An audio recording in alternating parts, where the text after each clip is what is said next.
Hola a todos, bienvenidos a esta sesión, a esta tertulia que vamos a tener con dos expertos en series dentro del Japan Film Festival Online, este festival de cine online que en esta edición, en 2024, tiene como novedad, como apuesta, contar con dos series japonesas. Es la primera vez que dentro del festival se incluyen series japonesas. No suele ser la norma en general en festivales de cine tener series y además tenemos dos series que se han escogido con cuidado, con cariño para un público internacional. Vamos a poder ver Shitamachi Rocket y Rikuo, dos series de la década de los 2010, relativamente recientes, series que todavía están de actualidad, que funcionaron muy bien en Japón, llamaron mucho la atención cuando se emitieron, son series queridas allí. Y que las dos presentan a personajes que trabajan duro, son series del ambiente laboral, para perseguir sueños personales, una narrativa muy emotiva, luego comentaremos a fondo, pero unas narrativas muy personales persiguiendo sueños, defendiendo pequeños proyectos, series muy pasionales, muy queridas, que creo que van a dar para bastante rato. Y para hablar de estas series, en esta sesión especial tenemos a dos invitados internacionales, se están conectando desde partes muy remotas del mundo, tenemos hoy una sesión repartida por todo el planeta. Primero tenemos a José Montaño, con quien estamos conectando desde Tokio. Buenas noches, en tu caso, en el momento de grabación, José, bienvenido. Pues sí, buenas noches, o buenos días, o buenas tardes, según para quién y según cuándo lo estén viendo. Muchas gracias, Víctor, y José, gracias también a Japan Foundation. gracias por estar aquí. José es doctor en humanidades, es especialista en Asia Oriental, tiene una tesis sobre recepción crítica internacional del cine japonés contemporáneo, por lo que es un experto de referencia en estas cuestiones. Trabaja en muchas universidades de Japón, hemos estado antes hablando, y trabaja, tiene una muy buena perspectiva de las universidades japonesas y además es experto en el cine japonés del periodo Heisei y la comedia cinematográfica japonesa. Ha trabajado sobre autores conocidos como Kawase Naomi, Iwai Sunji y en general tiene un currículum, yo creo que excelente para la tertulia que vamos a tener hoy. Muchas gracias de nuevo, José, por estar aquí. Gracias a ti. También contamos con, desde Montreal, Laura Montero Plata. Buenos días, Laura, en este caso. Bueno, buenas tardes, en tu caso. Buenas mañanas, que sé que todavía estás con el café de la mañana. Muchas gracias por conectar a estas horas tan difíciles, pero a la vez tan bonito, ¿no? A mí esto me recuerda pues, a festivales tipo Eurovisión o gente conectando desde cada país, Mm. festivales internacionales. Laura es doctora en Historia del Cine, es colaboradora en múltiples revistas de crítica como Secuencias, Calles del Cinema, Caimán, revistas de investigación también como Kona de Animación, revistas de divulgación de la cultura japonesa como Otaku Bunka en España. Ha publicado, como decía, en revistas de investigación y en libros de investigación sobre cine, cine japonés y animación en múltiples ocasiones.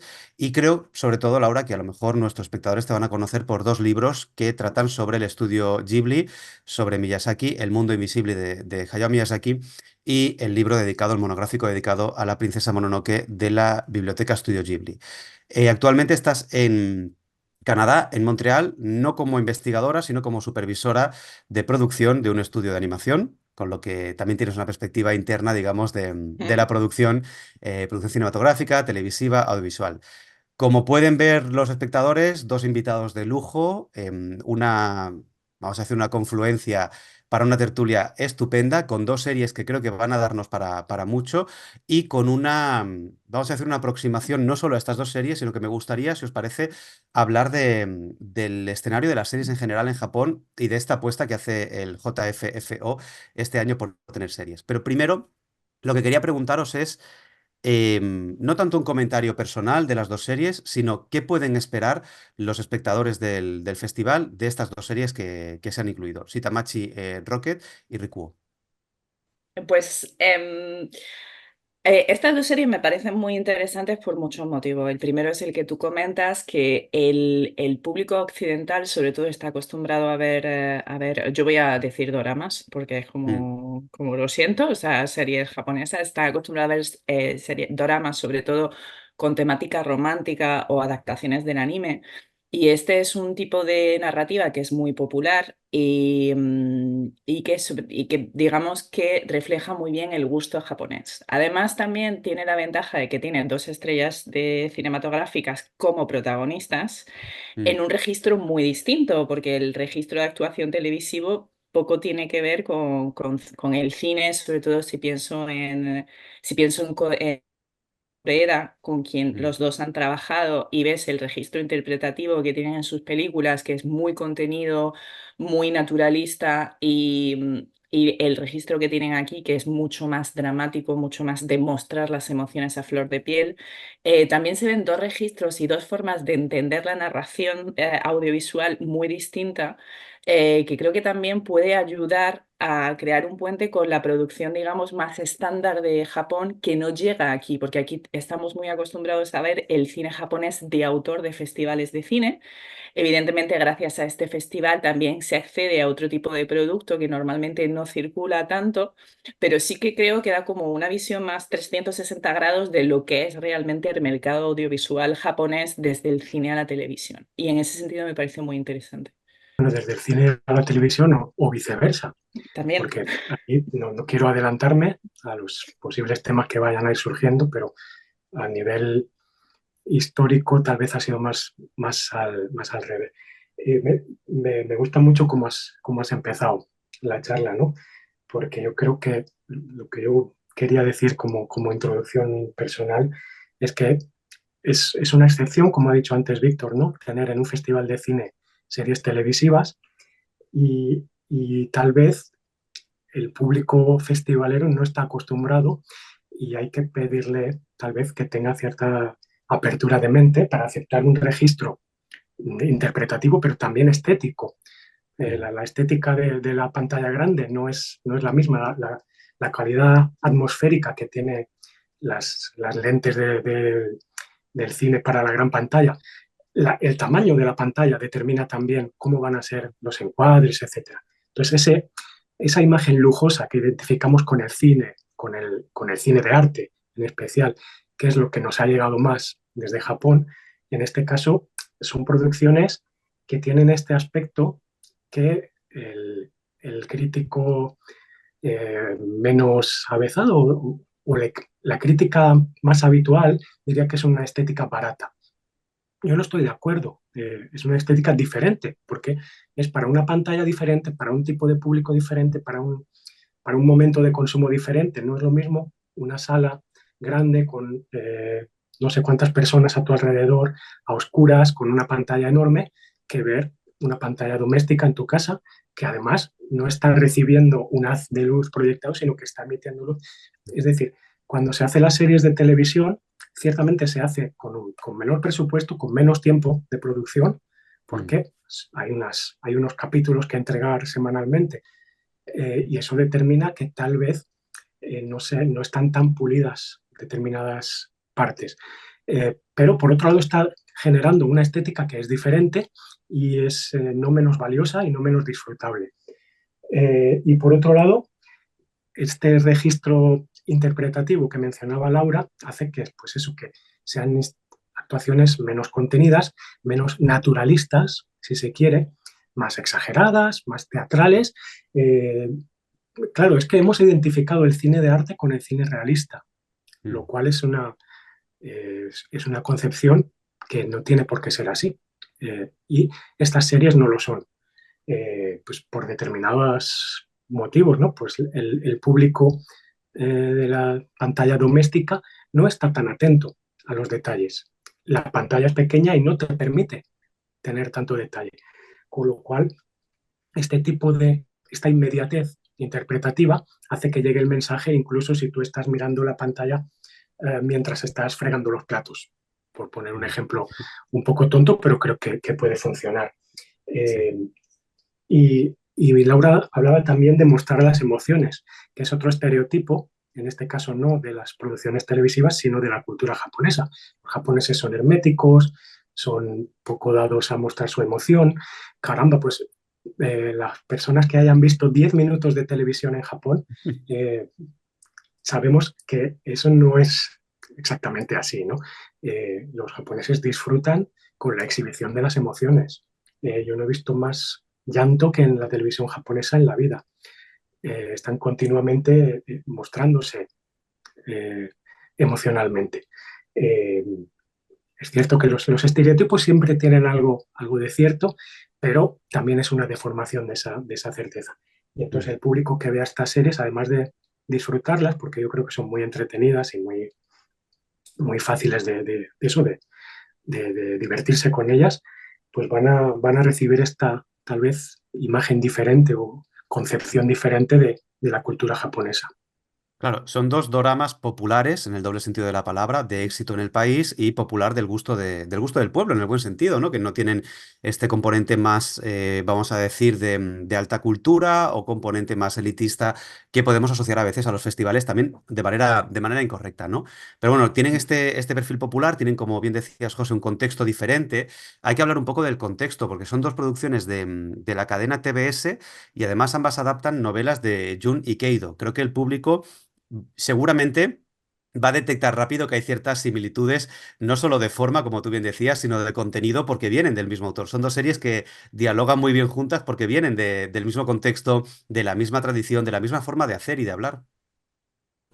Y si me permites, de los mismos directores, que Cierto. eso es un aspecto que cuando, ahora documentándome para esta sesión, buscando cierta información para andar sobre seguro, ¿no? No dar datos erróneos, eh, es difícil encontrar la información de quién ha dirigido las series televisivas, porque no tiene ese prestigio que tiene Mm, el director, ¿no? El autor, en el caso del cine, el cine que consideramos de arte. Pues también hay un trabajo de dirección y en este caso se ve lo estético también. Creo que las dos series tienen muchísimas similitudes, como comentabas.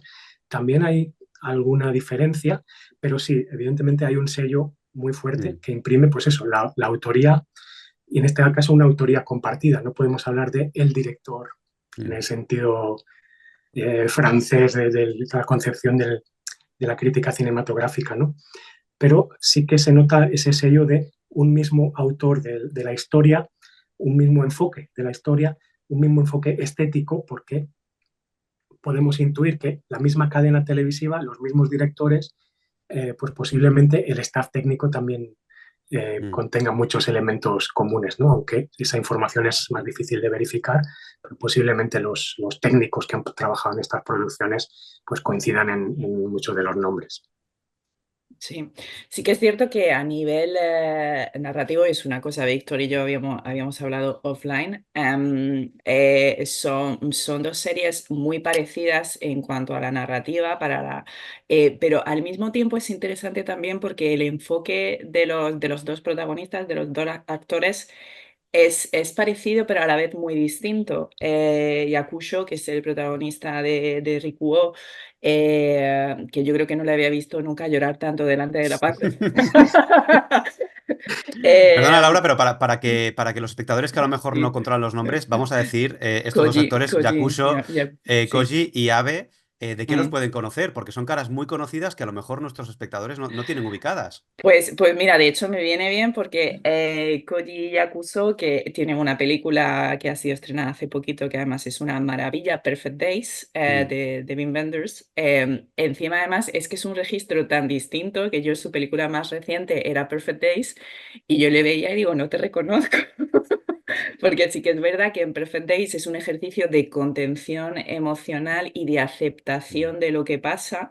mm, Y aquí no es que no lo acepte, pero aquí lucha contra la adversidad. Yo creo que el hilo común de las dos series es la lucha contra la adversidad en el entorno laboral y es un poco como David contra Goliat. Es una empresa pequeña, familiar, que es casi una familia que lucha contra las grandes corporaciones y lucha por seguir adelante pero bueno, me he desviado un poquito del tema. Entonces, las dos interpretaciones son parecidas porque Abe Hiroshi tiene un papel muy similar, empresa familiar, está intentando salir adelante y aunque él también expresa sus emociones, digamos que él tiene más el rol de...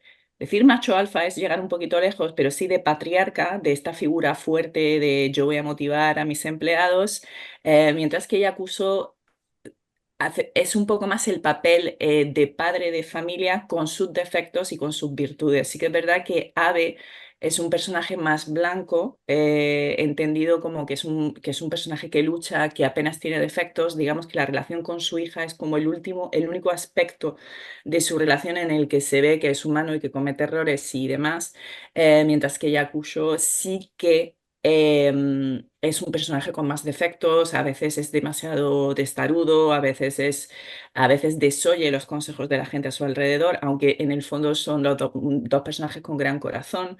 Y aunque son parecidas, nada más que ver cómo los dos personajes principales, digamos, aceptan el desafío de sus papeles, es en sí muy, muy interesante de ver y de comparar. A Hiroshi Sí, Abe, también por mencionarlo, perdona José, Mm. pero lo podemos recordar de Steel Walking o de Terma Romae, aquella divertidísima comedia que adaptaba un manga de balnearios. sí, y el personaje, los dos personajes contrastan mucho. Mencionas el personaje de Steve Walking, en este caso de Abe Hiroshi, y es un poco lo contrario, igual que, como decía Laura, el muy reciente. Yo estaba con la misma idea en la cabeza, ¿no? Mm. Acabado de ver Perfect Day semanas antes y claro, es que son personajes opuestos, ¿no? Porque es como decía Laura, la aceptación de lo que le pasa hasta el extremo. Es un hombre que no es que no tenga ambición, es que ha renunciado totalmente a la ambición, mientras que el mismo actor en el personaje de esta serie, Eric Wu, eh, no diría que es una persona ambiciosa, pero que busca la excelencia en su trabajo y es el director de una empresa, es el dueño de una empresa. Mientras que este mismo actor en la otra película, pues es el señor que limpia los retretes, ¿no? Que digamos que en el imaginario pues sería el peor trabajo posible, sin embargo, él lo realiza con total dignidad. Y el contraste de sus interpretaciones, parte del público seguramente conoce las dos películas, The Walking de Koreeda y Perfect Days, que está tan reciente de Wim Wenders. Al verlos en este otro registro, pues comprenderá, ¿no? A qué nos referimos cuando hablamos de dos estrellas del cine. Estos son dos estrellas del cine, actores que realmente pueden afrontar cualquier papel y salir airosos tremendamente. De hecho, eso es uno de los comentarios que yo quería destacar, ¿no? El nivel interpretativo de estos dos monstruos, cuando yo considero que en el mundo de la farándula japonés, Japón no es un país de actores, es un país de actrices, al menos en tiempos recientes. Históricamente podríamos hablar de los Mifunes, de los Shimura, Takashis y demás, pero actualmente eh, hay muchas actrices de un nivel extraordinario, que como no hablan inglés, el mundo no lo sabe, pero hay actrices increíbles. En cambio, los actores, hay actores también increíbles, como estos dos señores que estamos mencionando, pero se pueden contar con los dedos de la mano, a mi juicio, los que son grandes actores. En cambio, grandes actrices sí hay bastantes. Y actrices que no están a ese nivel de grandes, pero que dan la talla, hay muchísimas. En este caso, el éxito del casting es fabuloso porque tener a esos dos frontmans, ¿no? Al frente de estas dos producciones, pues es parte del éxito, ¿no? Como antes comentábamos, las interpretaciones pueden ser resultarnos un poco exageradas. Con un mal actor se desmonta todo, ¿no? Entonces, ellos lo hacen funcionar incluso con este tipo de interpretación un poco pasada de vueltas, por decir así. A Yakusho lo Claro. tenemos en el festival también. Dejad que meta aquí el anuncio comercial con el padre del tren nocturno a la Vía Láctea, Ajá. interpretando al padre Miyazawa. Una interpretación también muy en la línea que decís del gusto japonés, más, no diré histriónica, pero sí más expresiva, más de teatralización de las Mm. emociones. Muy recomendable esa película.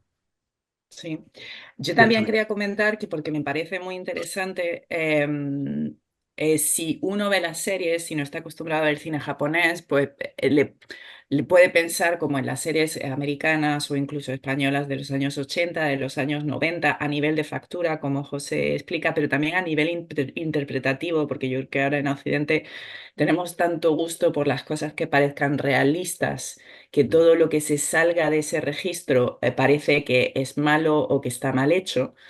Y sí que creo que es interesante también que haya dos actores de tal calibre interpretativo que no tienen que demostrar a nadie que son intérpretes de primera línea, que hacen este tipo de papel Y yo creo que eso también puede ayudar al público a entender o digamos a adentrarse en ese mundo, porque yo, por ejemplo, recuerdo, no voy a revelar el nombre de la persona, yo vi Steve Walking en el cine con una persona allegada a mí y me decía, pero es que no tienen sangre en las venas, no, como que no les afectan las cosas. Y claro, para mí que estoy tan acostumbrada, a mí me parece una película deliciosa porque precisamente las emociones se reflejan muy bien, pero para una persona que no esté acostumbrada a ese tipo de narrativa, puede tener ese efecto. Y viendo estas dos series digo, wow, ¿qué ha pasado? Por qué están tan absolutamente histriónicos? Y es simple, y creo que esto da una buena visión de todo el registro que tiene el audiovisual japonés. Así que me parece muy interesante también en ese sentido. Laura, no lleves a esta persona a ver una película de Kaurismäki, un consejo. En esta línea, los dos lo habéis explicado muy bien, esto depende de condiciones contextuales, depende de un lugar de origen. No perdamos de vista que son series hechas para el consumo interno. La industria de la tele japonesa no suele tener un plan, vamos a decir, un camino marcado para llegar a un mercado internacional. El cine es un poco más variable, sí que hay un cierto cine internacional. La idea del festival, ¿no? Como lugar de encuentro ha ayudado mucho a la promoción y distribución de producciones audiovisuales de cine japonesas, pero la tele todavía es un poco, no diré una gran desconocida, pero es una tierra por descubrir para mucha gente, ¿no? Entonces me gustaría profundizar un poquito más en este contexto de la tele japonesa, en la idea de los doramas. Las tendencias que tienen allí, habéis descrito muy bien las tendencias formales, las tendencias interpretativas. ¿Cuáles creéis que son un poco las claves para alguien que está empezando en la... Yo mismo podría ser alguien que está descubriendo la tele japonesa de ficción. ¿Cuáles son las claves para empezar a entenderla? Estos formatos, temas, tendencias. Voy a empezar un poco y luego, José, yo creo que nos vamos pasando la pelota de ping-pong de un tejado a otro para ver si podemos dar una visión de conjunto. ¿De Em, acuerdo? a ver, la historia de la televisión japonesa ha evolucionado mucho y con ella los temas también han evolucionado mucho. Yo diría que lo primero que hay que destacar es que aunque hay varias cadenas de televisión, las tres cadenas de televisión que son las reinas en cuanto a los doramas de éxito y a los doramas que se conocen son TBS, de donde proceden estas dos series que nos ocupan, NHK y Fuji, me sale en inglés, Television. Entonces, bueno, dentro de eso también hay que destacar que NHK, que es la cadena de televisión pública japonesa y es la más antigua de las tres, si no digo tonterías, también tiene su propio, digamos, idiosincrasia de doramas y ellos ya tienen dos géneros que les pertenecen. Hablo de lo que se llama Asadora, que son las series televisivas que se emiten por la mañana y este formato solo, o sea, el formato Asadora con este nombre lo tiene solo NHK. Además es un formato bastante extraño porque son capítulos de 15 minutos y lo llevan haciendo, y aquí sí que voy a mirar mis apuntes, desde 1961 hasta día de hoy. Y luego tienen digamos, el formato de lujo, que es Taiga, que son sus series de prime time. Son ficcionalizaciones de momentos y personajes históricos y se hace a lo largo de un año. Entonces, al principio cuando se hizo el formato empezaba en abril y terminaba en diciembre, ahora empieza en enero y termina en diciembre. Se emite los domingos. Y pues cada año hay una figura histórica que es como el punto de referencia. Como dato además curioso, con todo el boom de Shogun que hay ahora mismo, debo decir que el año pasado el protagonista fue Tokugawa Ieyasu, Mm. con una serie que se llama Dosuru Ieyasu, que se traduciría como ¿Qué harás Ieyasu? Y también me permite hacer el enlace con lo que se conoce en Japón como Tarento y que enlaza con lo que decía José de las interpretaciones masculinas, que además estoy completamente de acuerdo y espero que aquí los fans de Matsumoto Jun no me maten, pero Matsumoto Jun es el protagonista de esta serie. Él forma parte de la boy band Arashi, que es una de los grupos musicales japoneses icónicos de todos los tiempos y que ha protagonizado todas las adaptaciones de shoujo manga de primera línea en Japón, pero que a mí me parece como actor me parece muy limitado, muy limitado, pero él esto ya es opinión personal, lo siento para todos los fans, pero sí que es verdad que atrae mucho público porque él es una figura muy importante de la cultura popular japonesa, sobre todo de la música. Y bueno, y las cadenas de televisión buscan a estos talentos que normalmente pues cantan, bailan, interpretan, te hacen la cena, te lo hacen todo. Es uno de los principales reclamos para hacer que la gente vea las series. Entonces, NHK tiene como estos dos grandes formatos que les pertenecen y luego ya, pues bueno, sí que es verdad que lo más conocido, pero yo creo que en cualquier país, pues son las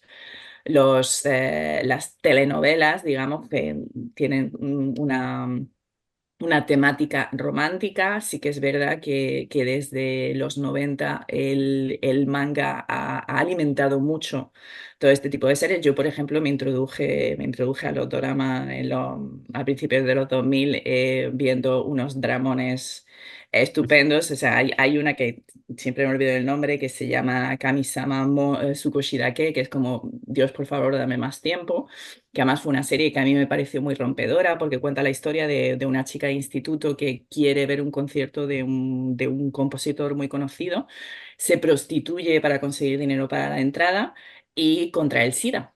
Y luego surge una historia de amor entre este compositor y esta chica, y claro, yo estaba como diciendo, wow, pero ¿esto qué es? Y además con Takeshi Kaneshiro, que es uno de mis actores favoritos. Y desde entonces sí que es verdad que el a lo que accedes a eso, si ya no, además nos ponemos a hablar, que esto luego puede ser otro tema, de cómo han circulado determinadas series en Occidente, porque sí que es verdad que la circulación de cine es más fácil, legal o ilegal, pero la circulación de doramas de forma ilegal, que ha sido hasta ahora el punto de acceso, era mucho más limitado a determinados géneros específicos. Pero bueno, hay series, pues eso, hay series sobre política, hay series sobre el entorno laboral, hay series sobre amas de casa, y digamos que también depende un poco del momento y de cuál es el gusto del público y la moda en la época específica. José, ¿qué me he olvidado? Casi nada, como siempre, siempre estás a todo, pero se puede apuntar algunas cosas más. Yo tengo algunas ideas aquí anotadas para no olvidarme. Las has dicho casi todas, entonces me ahorras trabajo, pero bueno, sobre el Taiga Dorama, como tú comentabas, Mm, capítulos de 60 minutos los domingos por la noche. Y es lo que se conoce comúnmente como Jidaigeki, ¿no? Como has apuntado, drama histórico, eh, que por cierto aprovecho para reivindicar que Jidaigeki no es un género, es solo la ambientación histórica. En el Mm. Jidaigeki caben todos los géneros, la comedia, el drama, el romance, la tragedia, todo, pero solo la ambientación histórica. Y hablabas de las Adora, series de 15 minutos, que no es un día por la noche, es todas las mañanas de lunes a sábado. 15 minutos a las 8 de la mañana y se repite luego a mediodía, porque claro, hay gente que está ocupada en una hora, la puede ver en la otra, o hay gente que quiere volver a ver el capítulo enseguida. Eh, y en estos dos formatos, antes habías mencionado el papel de Abe Hiroshi en Shitamachi Rocket como el macho alfa. Y esto me parecía muy importante y espero que luego podremos hablar un poco más, pero claro es que el formato televisivo, la pantalla doméstica, ha tenido este prejuicio también, ¿no? Alimentado por el cine y por la televisión, de que debía ser un género para un formato, mejor dicho. Antes yo reivindicaba la palabra de género, tratarla con cuidado, ahora me he deslizado yo. Es un formato, el de la serie televisiva, que siempre ha sido muy orientado a mujeres. De ahí que actores mediocres como Matsumoto Jun, que es muy guapo, pero en efecto es limitado. No así Kaneshiro. Laura mm. tiene buen gusto. Kaneshiro es muy guapo, pero sí sabe actuar.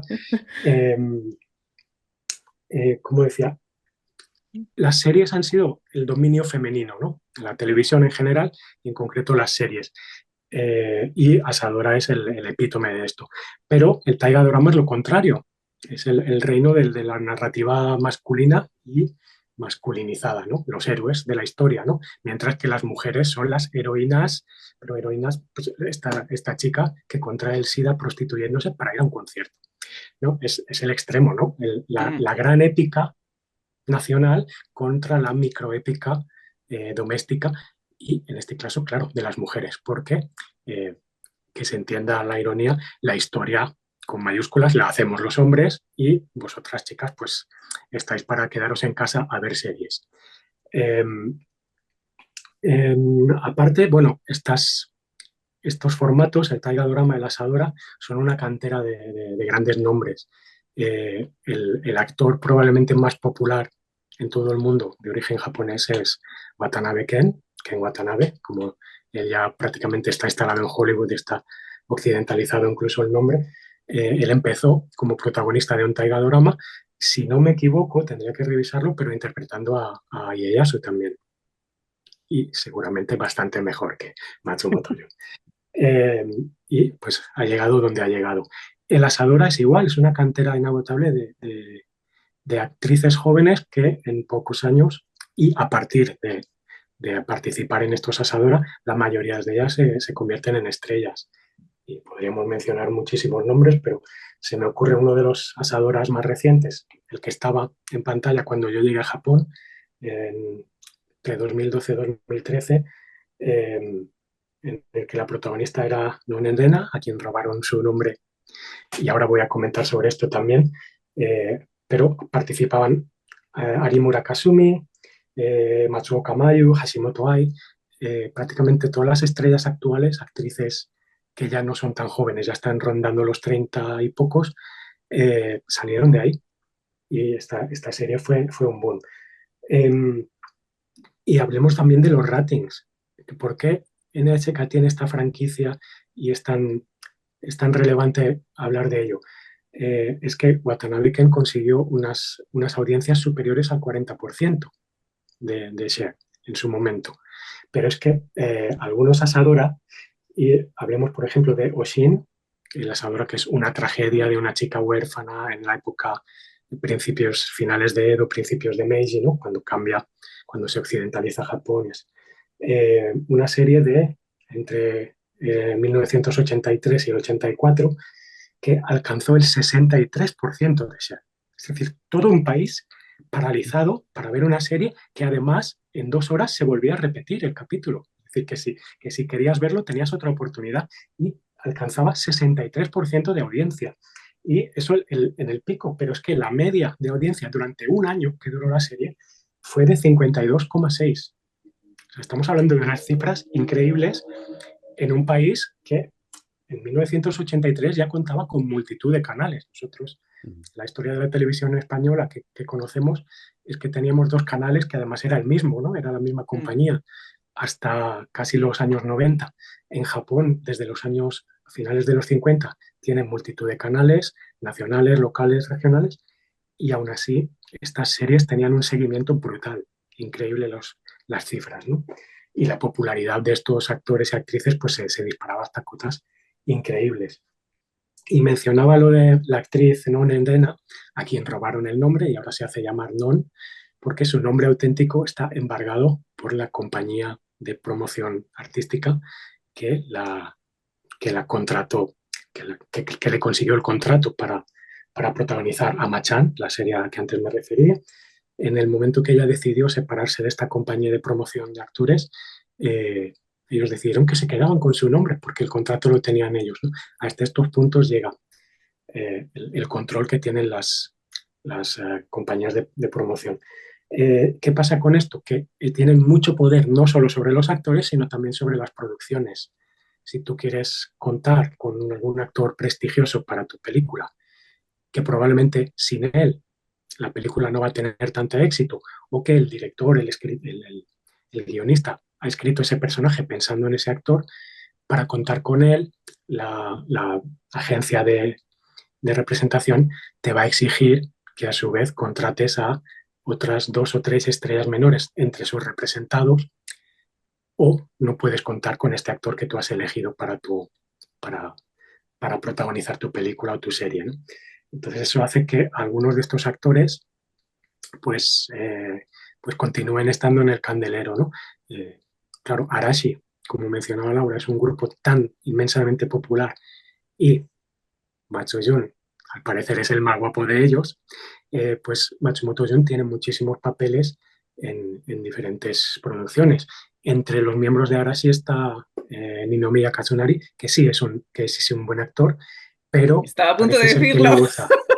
Claro, pero yo creo que no es feo el chiquillo, pero parece que no es tan popular entre el público femenino, Mm, entonces no consigue tantos papeles como Matsumoto John. Sin embargo, consigue papeles más prestigiosos en sí, producciones yo, incluso claro, internacionales. para contextualizarlo, podemos decir que en la película de Clint Eastwood de Banderas de nuestros padres, él era el protagonista japonés de esa película. Y Exacto. sí que es verdad que a mí me parece muy, muy buen actor, pero ha sido Matsumoto Jun quien, digamos, se ha llevado el gato al agua. Si te puedo hacer un par de puntualizaciones, porque me Y parece muy tanto. interesante todo lo que has dicho, para contextualizar un poco al público con respecto a los ratings. Digamos que una serie de éxito o un producto de éxito en televisión suele estar entre el 25 o 30%, con lo cual cuando vamos al 60 es que eso ya es como batir todos los récords habidos y por haber. Em, con Taiga también de acuerdo, con esta representación del macho alfa, evidentemente a la japonesa que estábamos hablando, también me parece muy interesante esa lectura, que las mañanas y la tarde están destinadas al público femenino y el prime time y la noche es para el hombre japonés que vuelve a casa después de una jornada de trabajo, pero voy a romper una lanza a favor de cómo cambian los tiempos y voy a decir que el Taiga de este año está dedicado a Murasaki, que es la autora de la historia de Genji, con lo cual, bueno, vemos cómo también los tiempos van cambiando en Japón. Y luego sí que es cierto que una cosa muy interesante es cómo funcionan las agencias de talento. Volvemos al tema y sobre todo porque desde nuestra concepción de cómo funciona pues la industria cinematográfica es bastante chocante y es que los actores son básicamente esclavos de las agencias. Entonces ellos es una agencia quien lleva su contrato y tienen que hacer lo que diga la agencia y de hecho pues muchos han sido relegados al ostracismo por intentar ir en contra de lo que se les decía que tenían que hacer. Entonces sí que es verdad que nosotros pues tenemos esta visión de Hollywood de que los artistas hacen lo que quieren y de que cambian de un sitio a otro y bueno, en Japón, que la estructura de cómo se hace en cine, o sea, cómo subes en la escala de la industria está muchísimo más marcada y la libertad de los actores, que son la cara visible o digamos un margen de maniobra de cómo quieren manejar sus carreras, es bastante diferente. Que esto no es tampoco muy diferente del sistema de estudios viejo de Hollywood, que Sí, funcionaba de esta manera. O sea, que en los 50 sí. tiene un paralelismo. Habéis mencionado a Watanabe, habéis mencionado Shogun, por compararlo con modelos más actuales que pueden ser más cercanos, digamos, a nuestro público que estará en países de habla hispana.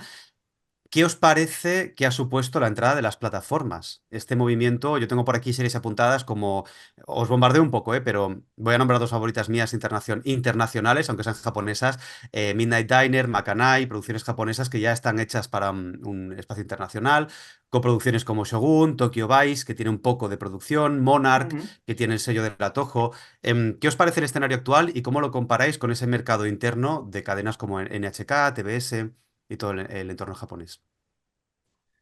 Yo, si me permites, siendo un no muy conocedor de este ámbito, porque por diversos motivos no consumo demasiado este tipo de productos, pero justo mencionabas Macanay.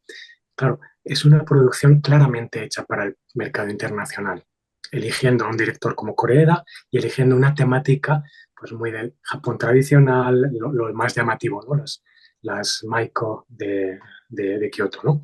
Entonces, claro, es una producción que está hecha con ese sello que busca la aceptación internacional. Creo que ha tenido buena acogida en Japón también, también porque Mm. tiene un elenco muy interesante. Mori Nana, la protagonista, es una gran actriz. Eh, es que, como decía, las chicas guapas, incluso las chicas que están ahí porque son guapas, es que son buenas actrices. No pasa igual con los chicos por criticar, ya que hemos dicho las partes bonitas y positivas de las dos series, Rikuo Shitamachiro Keto está Yamasaki Kenta, un chico guapísimo es el guapo de moda ahora entre las chicas jóvenes. Posiblemente este es la clave de su casting, ¿no? En cambio, en Macanay, pues han sido inteligentes como para tener, sí, una chica muy guapa, pero que es una actriz competente. Entonces es una serie que tal vez se sale de todo esto que estábamos hablando del consumo interno, ¿no? Y también la factura. La factura es mucho más lujosa en el sentido como comentábamos antes, ¿no?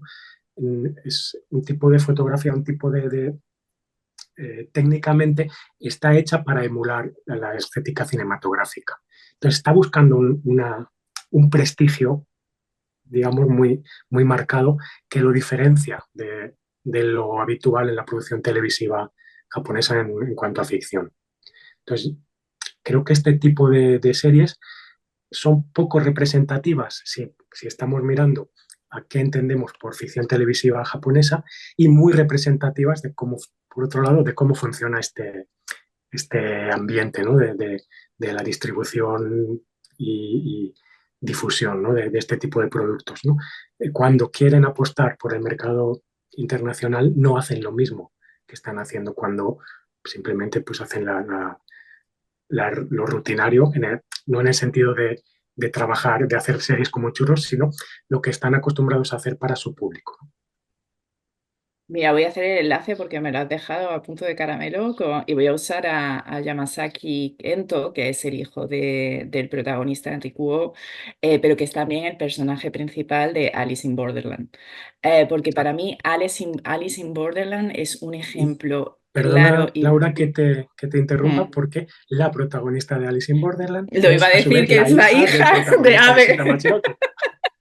Sí, entonces es un ejemplo perfecto para hablar de esa dinámica que a mí me parece muy interesante y aquí voy a introducir otro tema, voy a introducir dos grandes temas, que es la comparación entre los doramas que vienen de Corea y los que vienen de Japón, Mm. pero también la noción de realismo.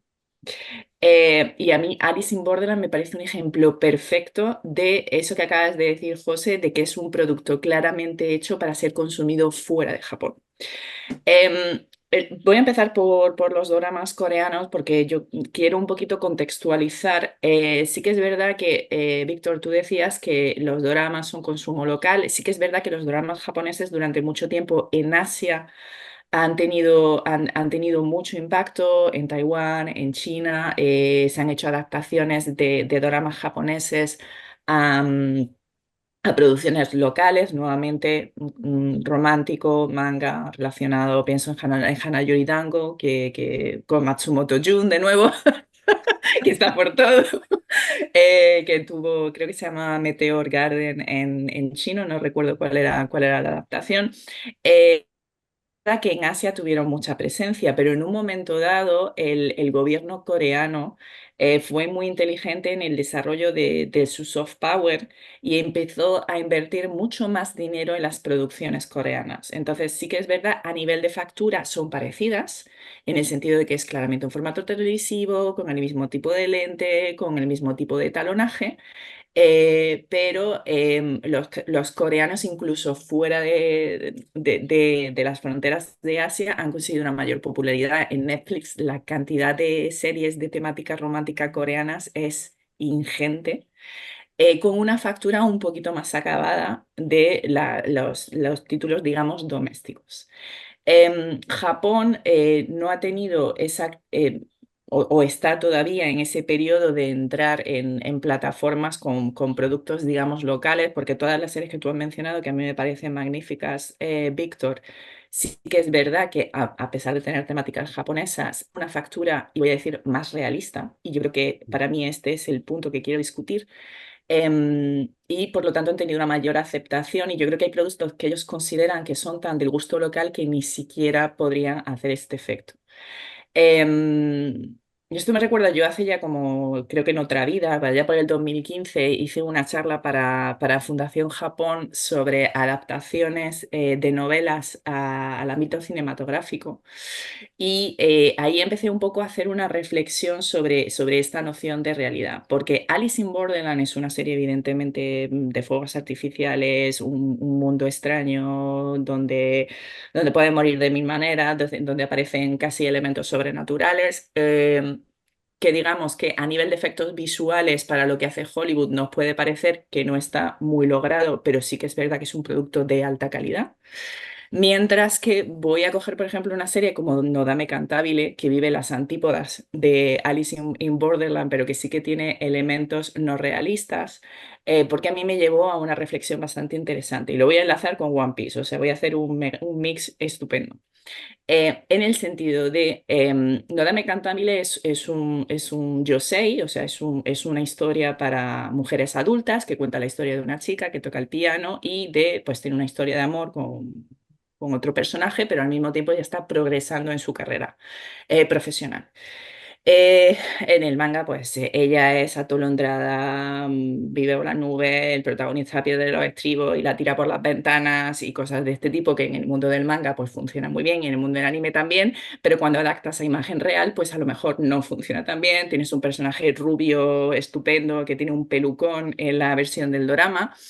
Y la primera vez que yo vi la serie me sorprendió mucho porque la ilustración de cojo al personaje y lo tiro por la ventana, en el dorama literalmente tiran muñecos. O sea, es un muñeco vestido con la ropa de la protagonista y ves claramente cómo tiran el muñeco. Y a mí me sorprendió mucho porque no estaba acostumbrada.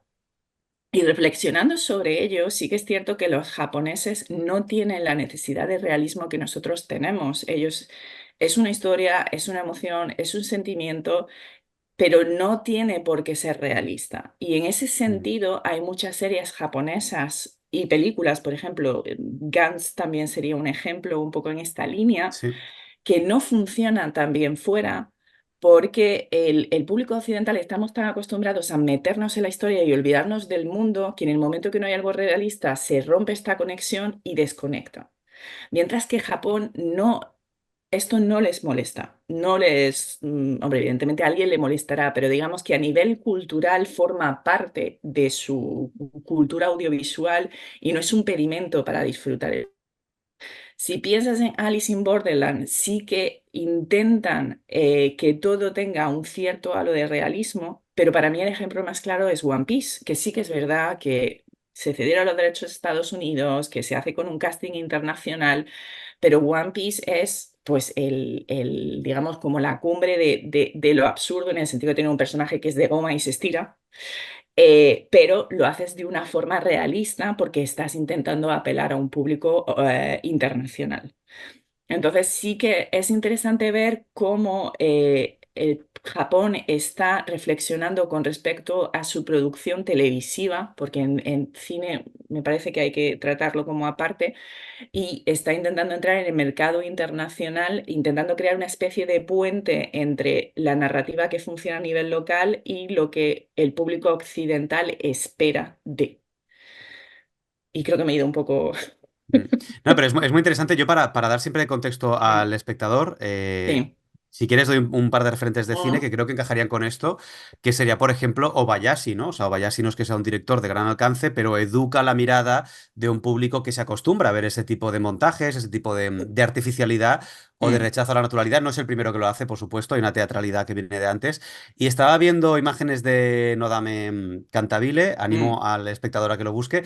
Me recordaba mucho a la adaptación que hace Miike de Ace Attorney, que es un Sí. lenguaje de manga y un lenguaje de anime, un videojuego muy popular, aquel del abogado, ¿no? Que señala la pantalla, grita objection, que cuando Miike la lleva al cine le da una literalidad en la traducción de lo que la imagen del videojuego tiene, que no pretende ser realista. Y esto lo digo para movernos un poco, para proponeros que nos movamos en las aguas, proponéis el tema del realismo entre el éxito del anime internacional como gran fantasía, ¿no? Gran dispositivo de fantasía internacional y, digamos, el limitado alcance de la imagen real, del dorama en Japón, ¿no? Hay un espacio aquí de lenguajes que es complicado a nivel internacional, pero que es muy rico, como estáis describiendo vosotros, en términos de realismo, de fotografía, de actuación.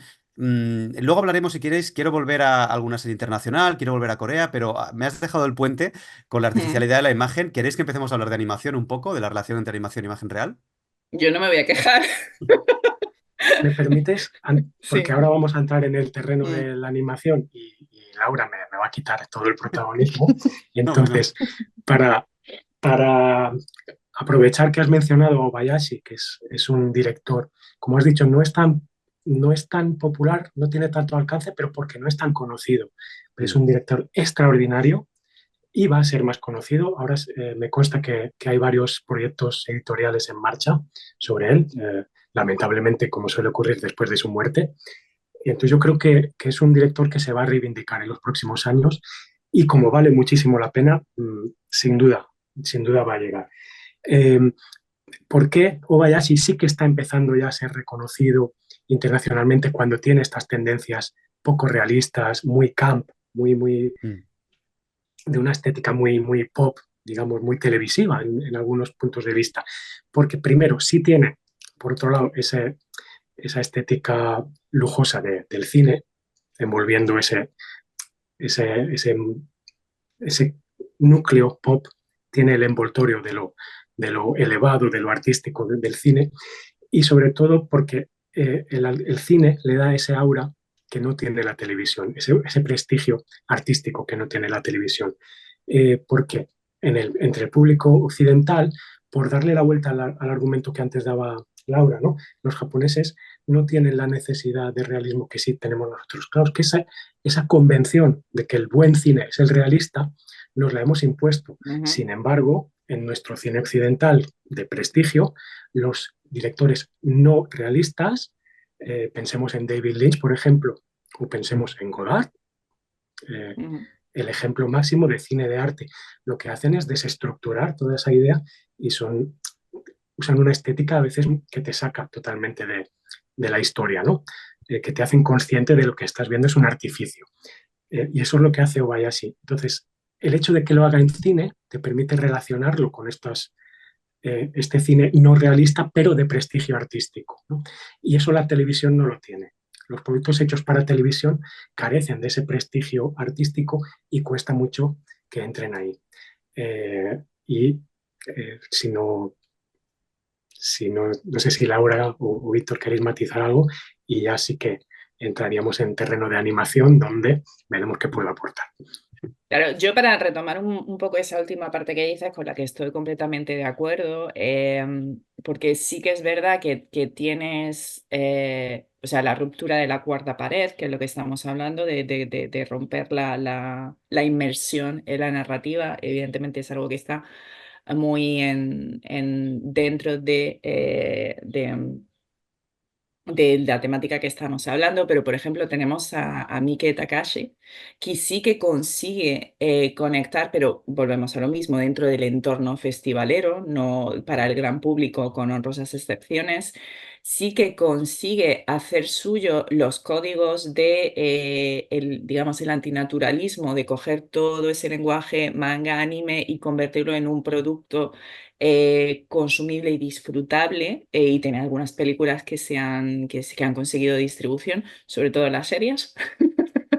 Y en ese sentido sí que es verdad que hay que hacer el enlace con Tarantino, porque Tarantino dentro de que no, o sea, rompe la cuarta pared para gente que no le guste su estética violenta y que se sienta incómodo, pero sí que es verdad que él genera una incomodidad narrativa que busca también eso, pero son directores contados. Pero sí que quería mencionar a Tarantino porque es un director de éxito, porque Godard, pues es un director de difícil acceso y nuevamente circuito de cinemateca, filmoteca, festivales y no es tan consumible.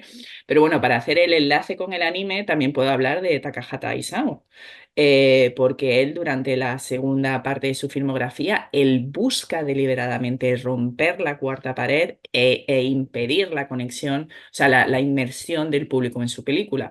Él lo llevaba en Recuerdos del Ayer, ya hay como determinados conatos de esta búsqueda narrativa, pero es con Mis vecinos los llamada, con la que él lo pone en práctica y en taquilla estrepitosamente y decide, Y en crítica también, y en crítica, injustamente, injusta. y se Estoy de estrella acuerdo. estrepitosamente y dice, bueno, pues yo le dejo, porque claro, Miyazaki e Irene en este momento pues como que están en las antípodas narrativas y visuales, pero sí que es verdad que, bueno, volvemos a lo mismo, pues Takahata es otro director a reivindicar profundamente. y que también pues, juega con esta estética dentro del anime y el público rompe con él. Porque curiosamente Recuerdos del Ayer, irónicamente, es el primer éxito comercial de Ghibli, pero luego ya Miyazaki lo roba todo y Ghibli es Miyazaki y Takahata como que se queda de lado. Pero bueno, ya haremos cosas para reivindicarle. No, Takahata siempre hay que reivindicarlo. No Yo lo vuelvo, dudo. vuelvo a la lucha, la tensión, digamos, Sí. en el ámbito de la tele, Mm, mm, porque antes hablabas de cómo los fans han ido a buscar series japonesas.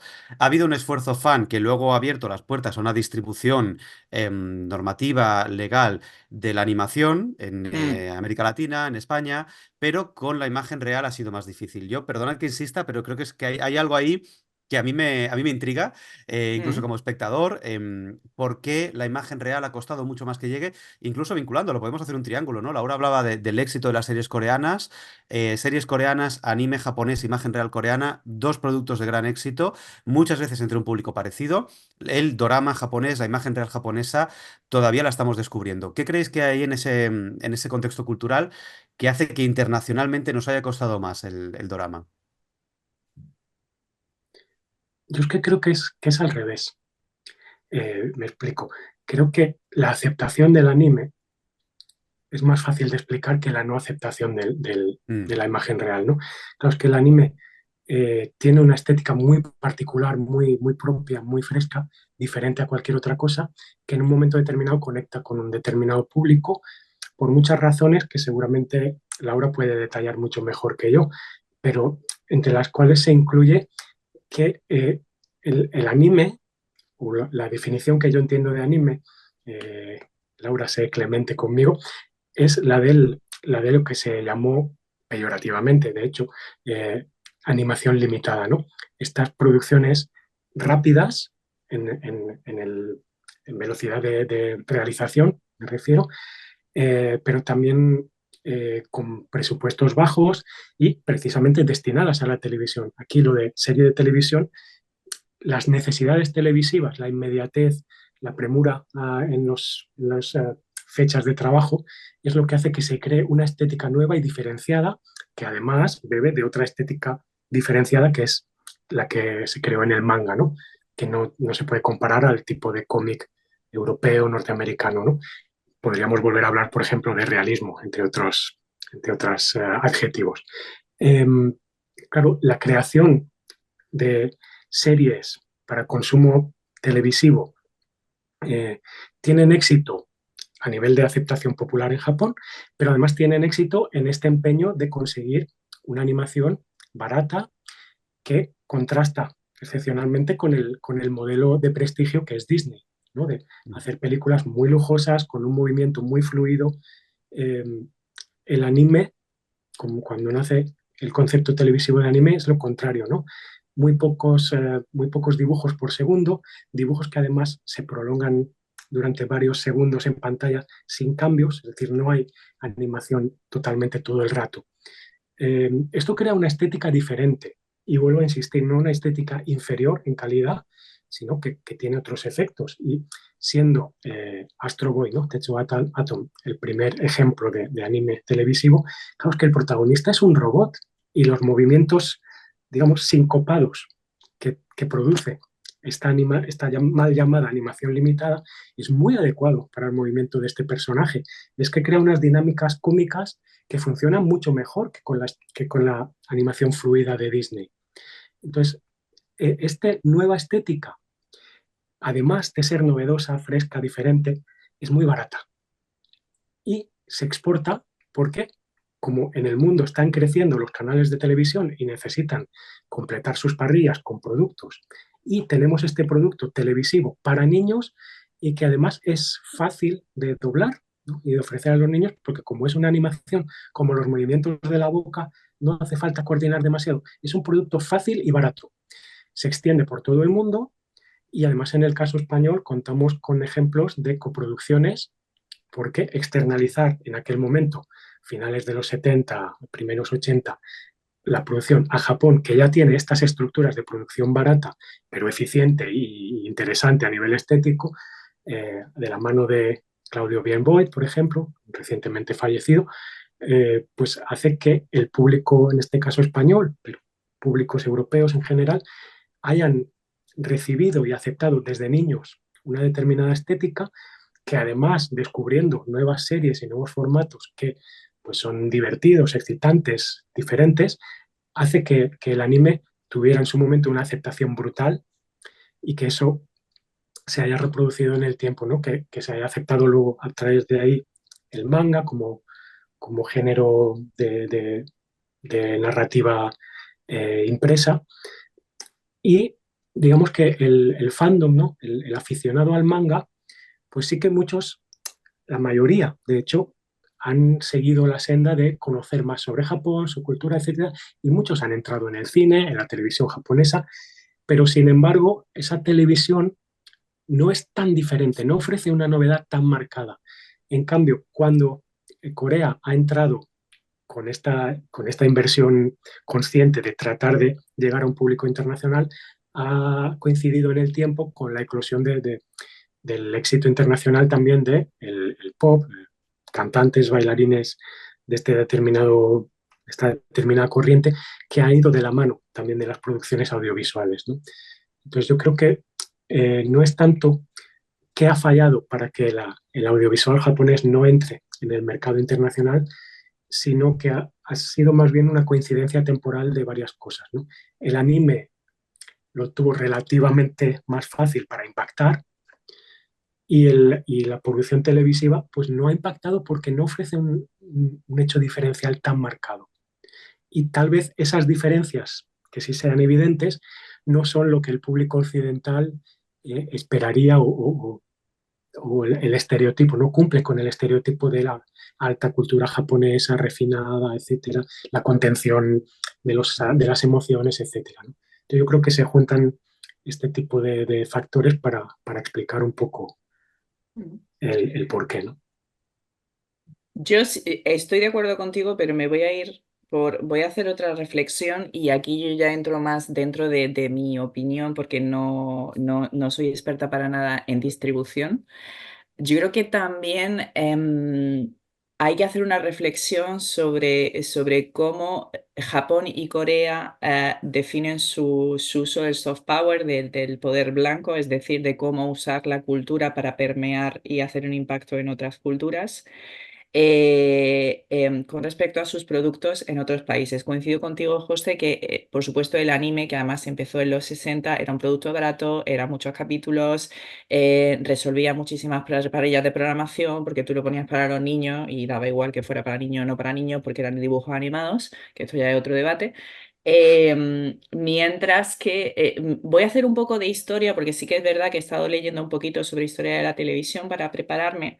Y una cosa muy interesante que dice Jonathan Clements en su enciclopedia sobre los doramas es que en los inicios de la televisión en Japón había mucha serie que venía de Norteamérica. Bueno, de Estados Unidos concretamente, y que hubo un momento en el que el público empieza a quejarse porque son temáticas que no tienen absolutamente nada que ver con su vida, con las que ellos puedan conectar. Por ejemplo, hablo de los western, era como no tenemos nada que ver, las amas de casa tampoco tenían nada que ver, y sobre todo me resultó muy curioso, no eran capaces de distinguir a los diferentes actores.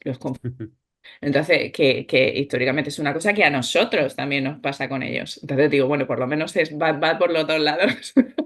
Y es en ese momento cuando ellos empiezan a hacer una mayor inversión en productos locales con actores locales para empezar a desplazar la invasión de series norteamericanas que básicamente se compraban pues para rellenar horas de la parrilla de programación.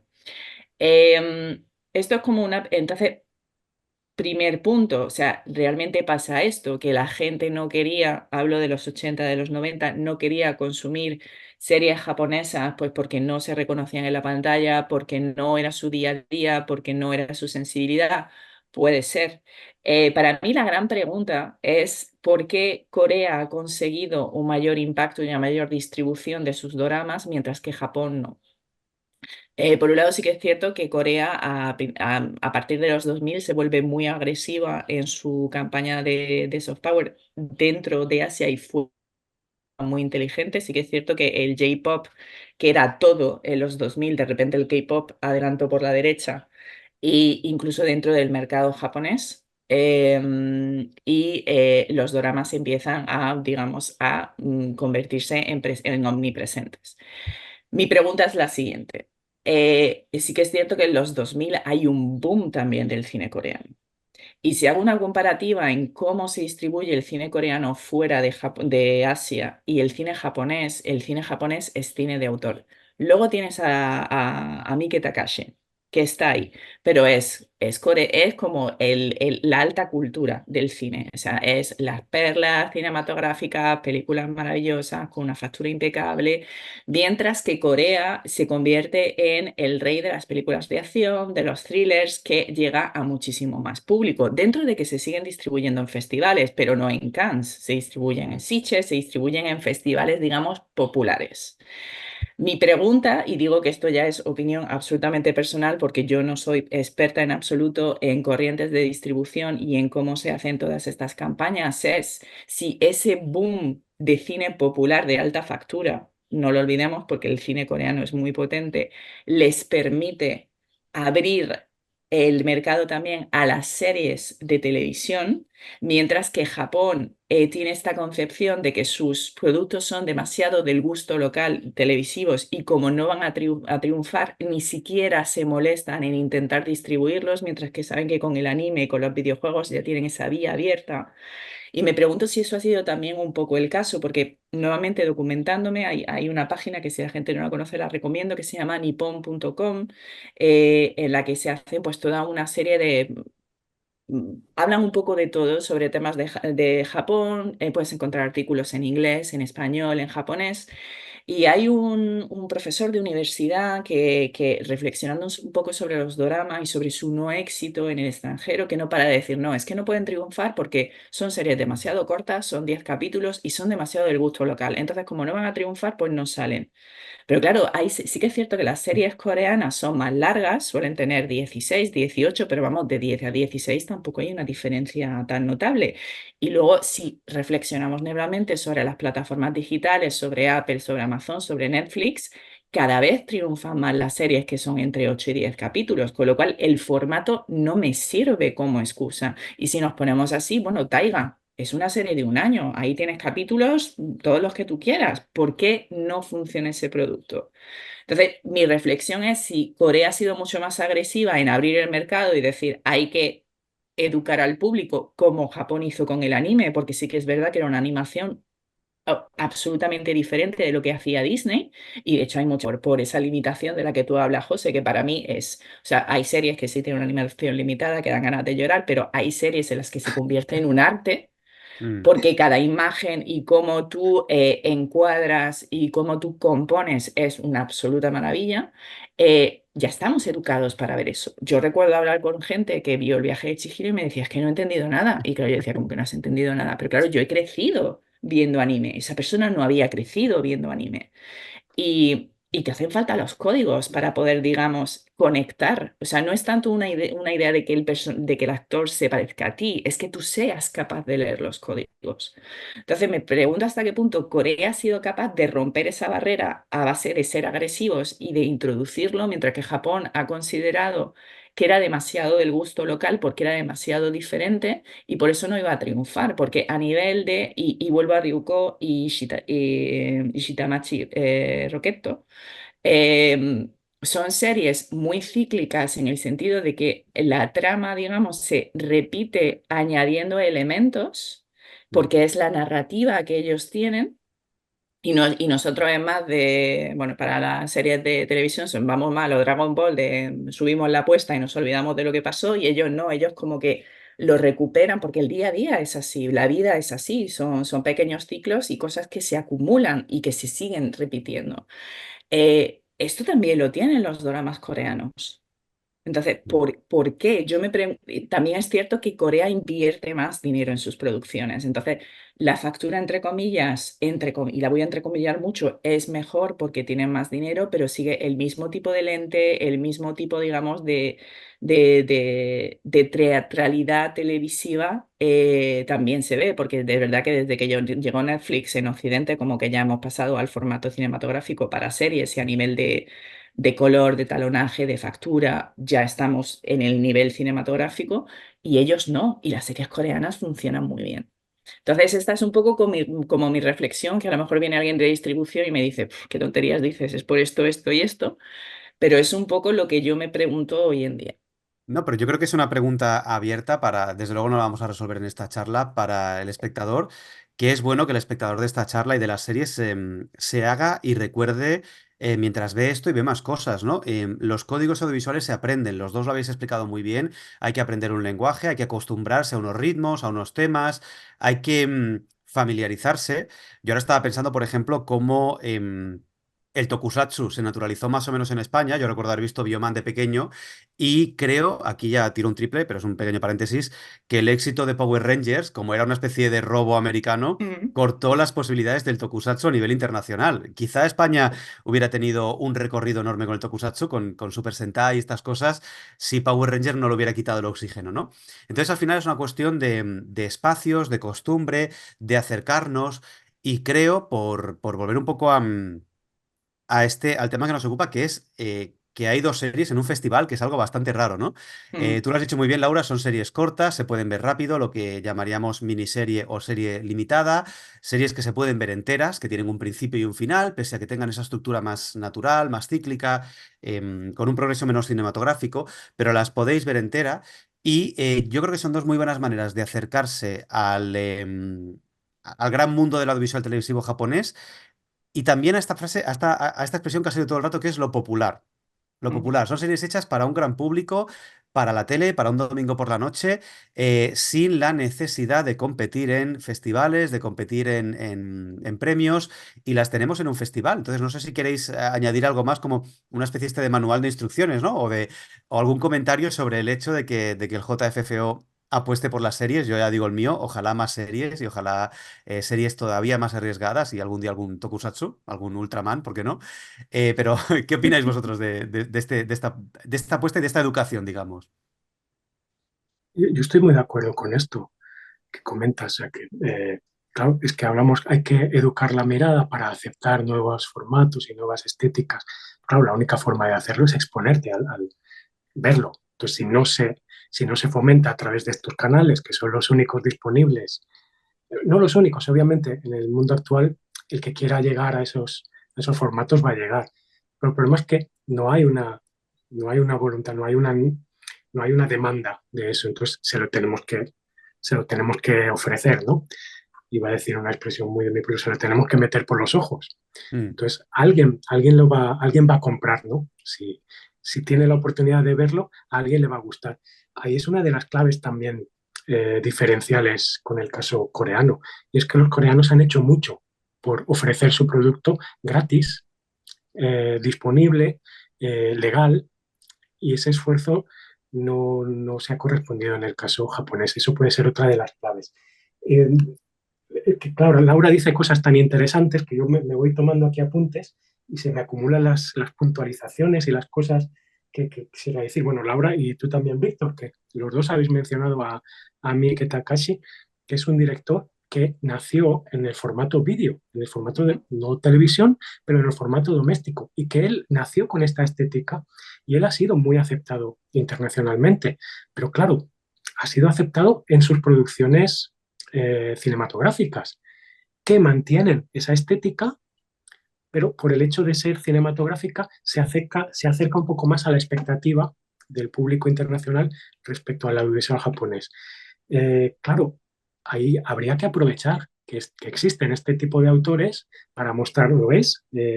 Con este planteamiento estético, narrativo, etcétera, se hacen cosas valiosas y cosas que pueden gustarnos. Eh, y creo que no se ha sabido aprovechar el tirón de autores como Miike, autores como mi director fetiche Iwai Shunji, de la misma generación que, que Koreeda, debutaron el mismo año en la pantalla grande, viniendo ambos de la televisión. Sin embargo, Koreeda se ha hecho un nombre internacional porque responde a esa expectativa que tenemos de gran cine. Iwai ha optado por un tipo de narrativa más popular, o digamos que el objetivo de sus películas ha sido llegar a un gran público, y ha llegado a un gran público en Japón y en los países vecinos, que tienen muchísimo éxito. Sin embargo, no internacionalmente. En cambio, yo encuentro que Iwai es mucho más arriesgado como autor que Koreeda. Koreeda es un estupendo director. Ninguna de sus películas, las hay mejores y peores, pero todas valen la pena. Tal vez no puedo decir lo mismo de Iwai, es cierto. Sin embargo, Iwai toma más riesgos. Sus películas son más diferentes entre ellas. En Iwai se ve una evolución a lo largo del tiempo, sin abandonar este interés por acercarse al público, por ofrecer historias que puedan llegar, y sin abordar sus trabajos como con la necesidad de darle una pátina de prestigio autoral y artístico, ¿no? Y luego también la limitación, hemos hablado de la animación limitada, de las limitaciones en cuanto a número de capítulos, presupuesto, etcétera. Es que, claro, la limitación generalmente ayuda a espolear la creatividad. Cuando tú tienes menos recursos, tienes que exprimirte más para sacar lo máximo de ellos, ¿no? Entonces, vamos a explorar estas series con presupuestos, tiempos de producción, etcétera, limitados, porque seguramente vamos a encontrar joyas. Y hablábamos antes de un autor de mucho prestigio, aunque no popular, como Godard, que él decía: yo nunca he hecho una película buena, pero en todas mis películas hay algo que vale la pena, hay una escena, hay una imagen, hay un sonido que vale la pena. Pues busquemos esto en las series, ¿no? Tal vez no a lo largo de 10 capítulos, que son 10 horas de programa, pues no, tal vez el punto álgido no está durante las 10 horas, pero vamos a encontrar momentos de gran calidad visual, narrativa, estética, y sobre todo son series entretenidas, ¿no? Entonces, a veces nos empeñamos en que un festival tiene que ser para encontrar la gran joya audiovisual, y por qué no disfrutar con el audiovisual. Disfrutemos, pero es que además sí que estas gemas están ahí escondidas esperando que las encontremos. Entonces disfrutemos con la mentalidad abierta, con espíritu crítico, digamos también cuando no nos guste la serie que no valía la pena, pero no la rechacemos. Hay mucho por descubrir. Eh, bueno, aquí no soy yo quien dirige a dónde se camina la conversación, pero también Laura antes mencionó los inicios de la televisión y eh, cómo empezaron a crear series para el mercado interno, digamos. Ahí hay mucho tema que tratar para explicar cómo hemos llegado a donde estamos. No sé si... Sí, sí, eh, me encantaría que pudiéramos hablar un poco más de la historia, porque creo que es uno de los puntos que son más inaccesibles para el espectador, yo incluido, y que más nos puede enriquecer, poner en contexto no solo actual, sino hablar de esa evolución histórica, que por supuesto siempre que algo es de una manera es porque detrás hay una historia, hay una evolución del contexto, y todo lo que nos puedas contar, José, creo que va a ser excelente. pues entonces, pues ya que me das paso, claro, te lo he pedido, ¿cómo me lo ibas a negar? Eh, Cortadme porque yo me pongo muy pesado, porque ahora entro en mi terreno y tal vez me exceda. Pero Laura hablaba, ¿no?, de que la ficción audiovisual de imagen real, de imagen fotográfica, digamos, que copó el mercado eh, de la televisión japonesa, era el que venía de Estados Unidos. Y esto tiene una explicación. Igual que pasó al revés con la animación, Japón logró imponerse internacionalmente, por decir de alguna manera. Claro, es que la tradición audiovisual en referencia a la televisión ya tenía un recorrido mayor en el caso de Estados Unidos, había un producto que vender, y la televisión japonesa se dio de bruces con un problema, y es que ellos empezaban, y la industria cinematográfica japonesa ya estaba desarrollada, y además con unas empresas muy fuertes, unos monstruos empresariales, que a la vez tenían mucho miedo del nuevo competidor doméstico. la nueva pantalla que venía. Gran error por parte de ellos, pero ellos lo consideran el enemigo al que enfrentarse.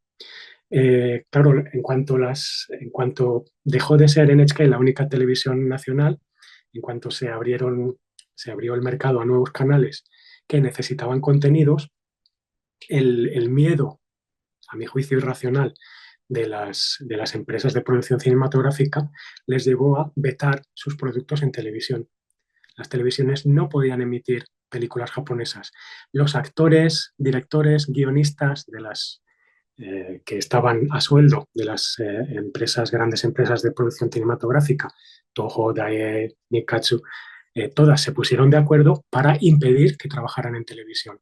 Entonces la televisión se vio abocada a comprar producto extranjero y necesitó un tiempo para adaptarse y crear su propia producción, su propio mercado y su propio Star System, porque el Star System consolidado del cine no estaba accesible para ellos. Ahí es cuando empiezan todos estos nuevos formatos, ¿no? Asadora, Taigadorama, que vienen a sustituir lo que el cine les estaba negando, ¿no? Ahí el cine se equivoca porque pierde una, una ventana de capitalizar su producto, de vender su producto por otro medio, y porque también pierde la televisión como aliado. Al enfrentarse con ella, claro, está perdiendo el tren del futuro y eso marca mucho. Luego tenemos esta cuestión de considerar la pantalla doméstica como algo femenino. El cine japonés trata de satisfacer más al público masculino con determinadas producciones. Pensemos, por ejemplo, en el Pinkuega, las series no series, digamos, las marcas de producción masiva de películas en las que el desnudo femenino y la violencia sexual contra las mujeres, pues claro, digamos que no atrae mucho a las chicas a las salas de cine. Se convierte las salas de cine en un lugar inhóspito y los hombres no son tan consumidores de ocio audiovisual como las mujeres. Entonces se les regala todo el terreno a la televisión. Entonces es cierto que la ficción televisiva, las series, se feminizan por una parte conscientemente, por otra parte porque el mercado lo lleva ahí, ¿no? El consumo de esas series lo lleva ahí, ¿no? Y eso crea a la vez un prejuicio. Si ya hablábamos de que la televisión tiene un prestigio menor que el cine y además le damos este sector a las mujeres que tradicionalmente, por suerte las cosas van cambiando en efecto, pero aún queda camino por transitar y el hecho de que el melodrama haya sido el género por excelencia de las series televisivas también influye en su menor consideración a nivel de reconocimiento, ¿no? A nivel de validación de la calidad de los productos. Esto está cambiando, esto está cambiando. Ahí podríamos volver a mi comentario anterior sobre Iwai Shunji, un director cinematográfico muy interesante, con producciones para televisión increíbles y con producciones para cine fantásticas, a mí me encanta, pero que siempre ha tenido un ojo puesto en el público femenino.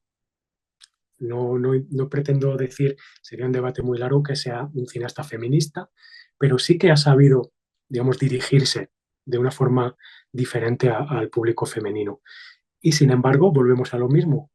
Un autor como este, que tiene muchas cosas interesantes y que podría abrir campo a, a la aceptación, ¿no? De una estética más cercana a la televisiva, pues no ha tenido ese recorrido internacional, ¿no? No quisiera, aunque tengo más comentarios, no quisiera Bueno, extenderme más por no monopolizar Yo si es puedo muy- aportar algo, sí que es cierto que es muy, o sea, muy interesante como la doble dinámica, que yo creo que hasta cierto punto en Occidente fue corrido en paralelo, pero con, digamos, con con los matices de cada cultura, pero sí que es cierto que de repente la televisión se convierte como en el día a día y el cine se cumbra a sí mismo como el objeto de alta calidad y de repente ya se hace esta distinción entre arte y lo que es popular barra es malo. Y también esta distinción entre el el público femenino televisivo y el público masculino que va a sala, y es en las salas donde ellos son digamos, el target objetivo, que de hecho hice un cruce de ideas fantástico mientras me documentaba, porque claro, empecé a pensar en el destape. En España, en los 70 y los 80, es justamente eso, es tú de repente haces todo este tipo de cine erótico que va dirigido a los hombres, porque son los hombres los que están fuera de casa, los que van al cine, mientras que las mujeres están en casa, pues o cosiendo, cocinando. Y sí que es verdad que puedes hacer ese paralelismo entre el Pingüiga y el Destape español, que me explotó la cabeza cuando hice, cuando hice la conexión antes de ayer. Luego me gustaría aportar datos curiosos. La primera serie americana que se emite en televisión en Japón es el Superman de los hermanos Fleischer, es animación, que me pareció un dato curioso. Y luego a Víctor y su gusto por el Sentai, también voy a decir que Superman era muy, muy popular en Japón, y como entran, yo creo que fue como en los 50 o los 60, ya no, las fechas me bailan, ellos empiezan a hacer un esfuerzo consciente por hacer más contenido local y empezar a retirar series americanas, y hacen el primer superhéroe japonés que se llama Moonlight Mask, que es una respuesta a Superman. Y digamos que es como el precursor de los Sentai. Y como dato curioso, y vuelvo a Takahata porque todos los caminos vuelven a Takahata, en Mis vecinos los Yamada, al final de la película, el protagonista hace un cameo y se convierte en este Moonlight Mask, que era muy, muy popular en los años 60 y 70 en Japón. Eh, Así que bueno, quería solo hacer esas matizaciones porque José ya ha hecho como la panorámica general. Yo creo que tenemos una perspectiva bastante completa de la historia, no solo de la tele japonesa, sino de la ficción televisiva japonesa en relación con el cine, en relación con el cine nacional, en relación con la tele internacional. Hay un diálogo constante. Vuelvo a insistir en esta idea. Hay que aprender a ver las cosas. Esto no quiere decir que sean difíciles. Yo creo que estas dos series son muy accesibles, muy Mm. disfrutables para cualquier tipo de público, pero sí que hay que acostumbrarse a formas diferentes de hacer tele, formas diferentes de ficción. Y claro, estamos hablando aquí de acostumbrarse, de aprender, de acercarse. Habéis nombrado un mogollón de series, pero quiero ser un poco más personal. Me gustaría acabar con una especie de batería de recomendaciones o una lista de deberes para quien nos esté viendo, donde os animo o os libero vamos a decir, de la urgencia de la actualidad. O sea, me podéis recomendar series que sean actuales, que estéis viendo ahora, o series históricas que consideréis que son importantes, que os han marcado, la tele japonesa que a lo mejor os ha hecho pues enamoraros de la ficción japonesa. No lo sé, os dejo libertad total, ni siquiera os digo una cifra, no os digo ni que hagáis un ranking, por supuesto que no, pero si yo me quisiera hacer una lista de deberes, de cosas que ver después de ver estas dos series que nos ofrece el JFFO, ¿qué debería ver? Voy a empezar porque José está en Japón, con lo cual él juega con ventaja. Yo sí que es verdad que de series recientes, pues yo puedo hacer las mismas recomendaciones que tú has hecho, Víctor, pero que se salen de lo que es el estándar de la televisión en Japón, pues Tokyo Vice, Midnight Dinner, Alice in Borderland. A mí es una serie que me encanta porque el exceso, o sea, es un exceso contenido, aunque se parezca una paradoja, pero para lo que es la producción japonesa me parece muy interesante. Y sobre todo una cosa que me gusta mucho de la narrativa japonesa es que es mucho más valiente que la occidental, sobre todo porque cuando hablamos de occidental casi siempre nos referimos a Hollywood.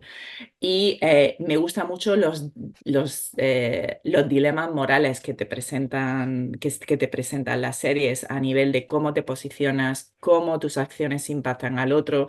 Porque para mí Alice in Borderland es más como una guía ética de cómo conducirse en la vida que del hecho de que te tengas que enfrentar y matar a tus compañeros. Entonces, pues, Battle Royale, o sea, es como revisitar Battle Royale de otra forma. Entonces me parece una serie muy interesante. Yo sí que es verdad que antaño consumía mucho drama japonés, sobre todo pues relacionado con anime. Lo que más caía en mis manos era temática romántica porque era lo que más traducían los fansubs. Entonces, pues bueno, yo le tengo especial cariño a Hanakimi, que es uno de mis mangas shoujo favoritos de todos los tiempos y por lo tanto, pues bueno, pues el live action pues también me gusta. Con Hanayori Dango, que es otro de los manga clásicos de shoujo japoneses, pues tengo más problemas porque no aguanto a Matsumoto Jun y es el protagonista, entonces es que como que me rompe la magia.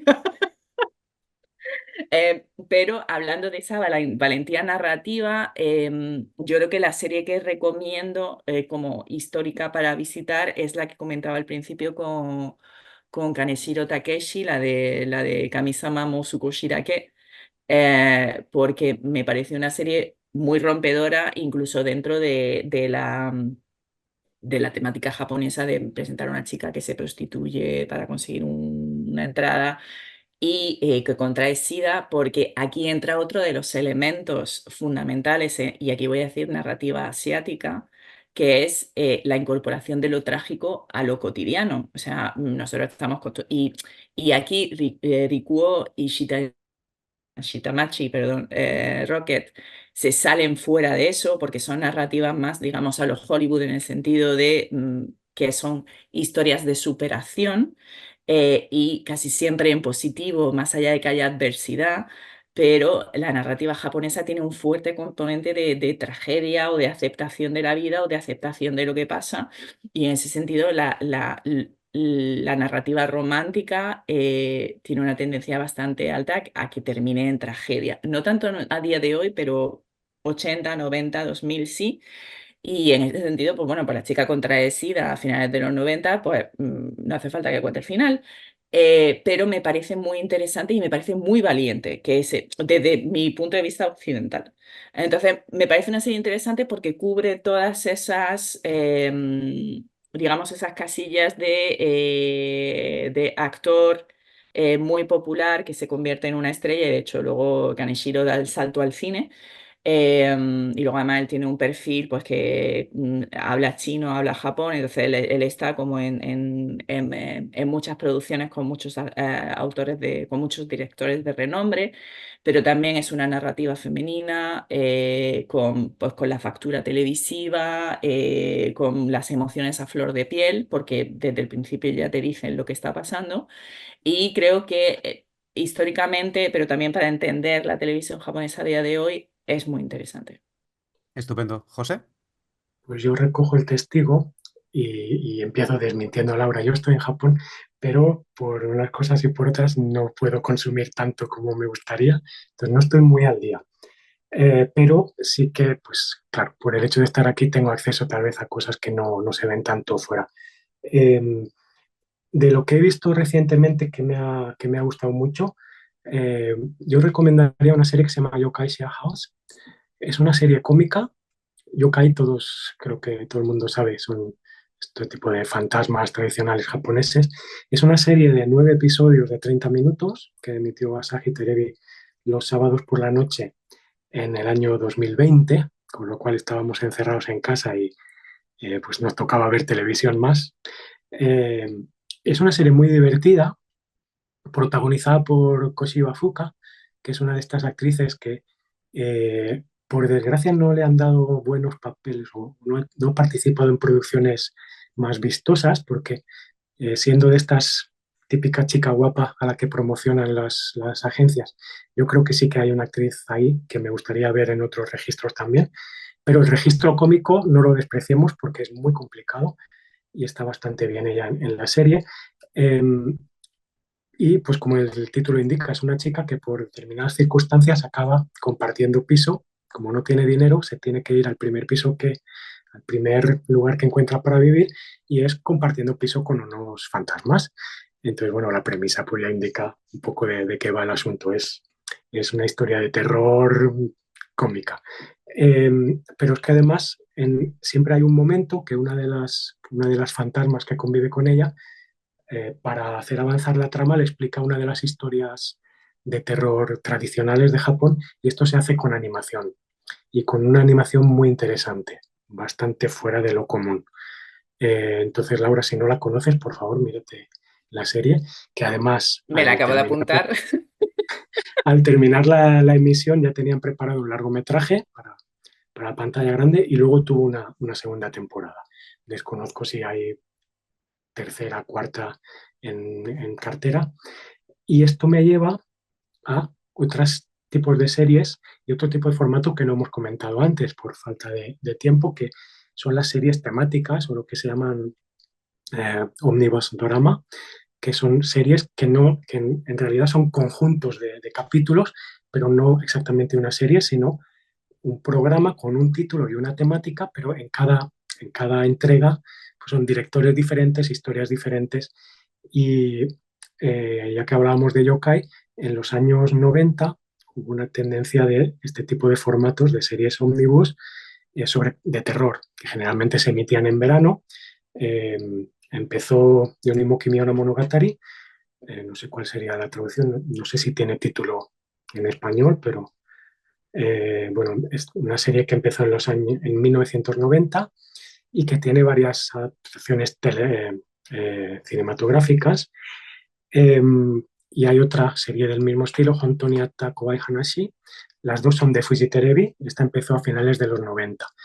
La importancia, aparte de que sean divertidas e interesantes, la importancia de estas series se relaciona mucho con el cine, ¿no? Porque ahí está el germen de lo que luego se convirtió en un nuevo género dentro del cine de terror, que fue el llamado J-horror, ¿no?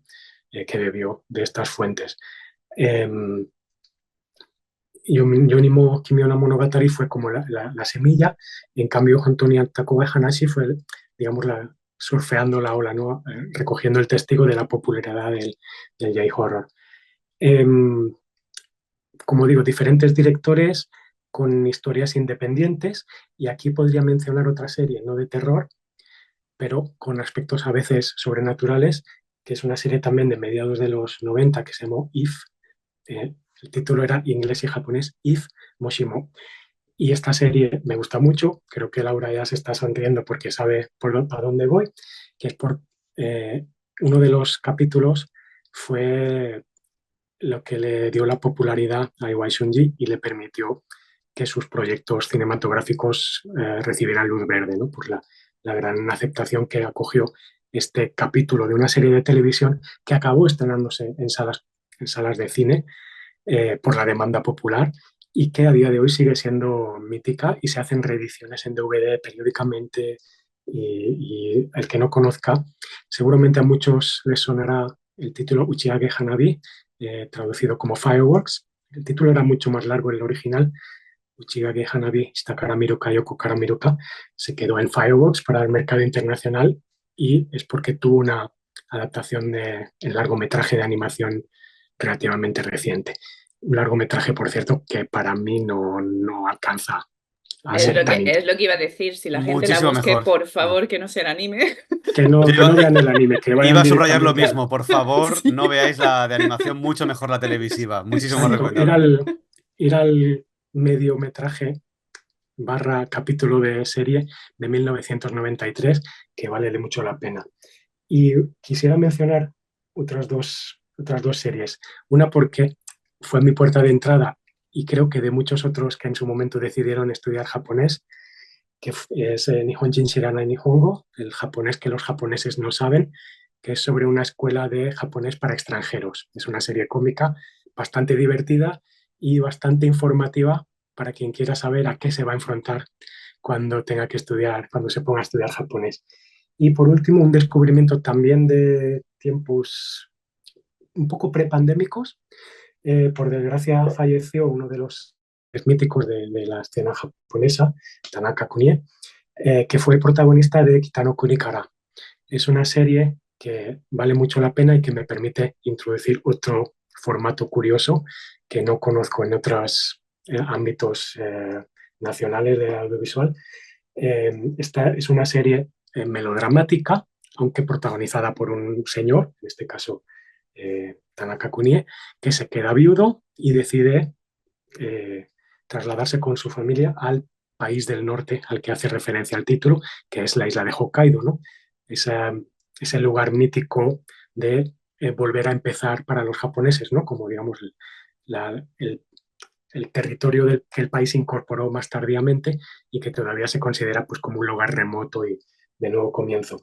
Lo interesante de esta serie, aparte que es una serie de mucha calidad, es que no ha tenido nuevas, no ha tenido, digamos, segunda, tercera temporada, sino que ha tenido muchísimas reediciones como largometraje de televisión, no para la pantalla grande. Fue una serie originalmente de 24 episodios, que empezó en octubre de 1981, se emitía los viernes a las 10 en Fujitere, cuando ahora emiten las películas de Ghibli, por ejemplo, sobre las que Fujitere tiene exclusiva. Y el éxito fue tan grande que inmediatamente en el año 83 y en el 84 se crearon largometrajes para la televisión. Pero es que esta familia protagonista, el señor viudo y sus dos hijos, que van creciendo a lo largo del tiempo, han visto nuevas entregas en el año 87, en el 89, en el 92, en el 95 y en el 98. Es decir, una especie de serie diferida que es a la vez serie y conjunto de largometrajes que explora la evolución en el tiempo de esta familia y pues los cambios especialmente de los hijos, claro que en el inicio de la película, pues en el inicio de la serie, pues son dos niños pequeños que acaban de quedarse huérfanos de madre y ya pues acaban pues como teniendo sus propias familias, ¿no? Y el padre que los ha sacado adelante termina pues viviendo solo y enfrentándose a esta situación de la que ocurre actualmente en Japón de el envejecimiento poblacional, las personas que, especialmente en el, medio, en el ámbito rural, los señores mayores o señoras mayores especialmente que viven solos, etcétera. Entonces, tiene un arco de 2 décadas explorando el Japón rural y los cambios sociales y los cambios estéticos y narrativos también, claro. Entonces, creo que es una recomendación poco conocida y que vale la pena echarle un vistazo. Estupendo, pues tenemos una lista que yo me encerraría en casa ahora a verlas todas ya. Me apetece todo. De momento dejamos al espectador con las dos series que pasamos ahora en el festival, en el JFFO. Tenemos Shitamachi Rocket y Riku O. Yo os voy a dar las gracias para cerrar. Voy a dar las gracias a Laura y a José por esta yo creo que profundísima y muy didáctica charla, he aprendido un montón. Gracias a Fundación Japón por invitarnos y gracias también por montar este festival y por traernos las series, que sin las series no tendríamos esta conversación. O sea que muchas gracias a Fundación Japón, José, Laura. Buenas noches, días, mañanas a Canadá, a Japón, desde España. Un placer haber hablado con vosotros. Muchas gracias. Muchísimas gracias, Víctor, y un placer de haber charlado con vosotros. Muchas gracias también a Fundación Japón.